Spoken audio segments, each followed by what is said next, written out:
Հերթական սարսափն ապրեց մյուս բալիկս ու ես աշխատանքի տարածքում մարդ չկա, որ օգնի 8-ամյա աղջկաս շների հարձակումից, եթե առաջիկա օրերին չհավաքեք տանեք թափառող շներին, ես իմ արարքների համար պատասխան չեմ տալու։ Հանրային հայտարարում եմ թունավորելու եմ անխնա բոլորին, քանի որ իմ համար երեխայիս կյանքից առավել ոչինչ չկա։ Ահա զանգում է Վանաձորի բնակիչ Մելինե Անդրեասյանը։ Վանաձորում թափառող կենդանիների խնդիրները մնում են անլուծելի, քաղաքի թե կենտրոնական ու թե ծայրամասային թաղամասերում շները լուրջ խնդիրներ են ստեղծում, բնակիչները բողոքում են ոչ միայն շների հարձակումներից, այլև գիշերային ոռնոցներից։ Հարց է առաջանում, ինչ է անում Վանաձորի համայնքապետարանը խնդրին լուծում տալու համար։ Այս մասին Պանորամայեմը զրուցեց Վանաձորի համայնքապետարանի մամլոք-արտուղար Աստղիկ Ավետիքյանի հետ, ով նշեց, որ շները ստերջացվում են, իսկ կատաղած շների դեպքում համագործակցում են ԱԻՆ-ի հետ։ Նման շներին քնեցնում են, նրանք անկում են։ Համայնքը ստերջացում է անում, այսինքն մրցույթ ենք հայտարարում,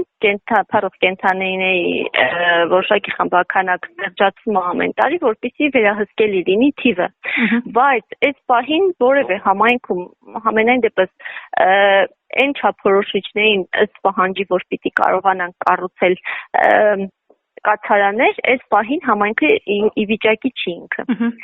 Հետևաբար այդ կացարանները որ չկան, օրենքը արգելում է նաև շներին վնասել, թափառող կենդանիներին վնասել։ Համայնքը այլ տարբերակ, քան այս պահին միայն ստերջացնել, այլ տարբերակ չունի։ Կատաղած շներ եթե կան, մենք ԱԻՆ-ի հետ համագործակցում ենք եւ կատաղած շներին վերացնում ենք,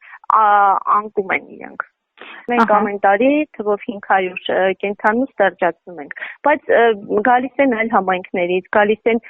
դեսոված կենդանիներ են արդեն, այսպես ասած, ուրբանիզացում են, էլի, որտեղ հնարավոր է իրենց կերակրող լինի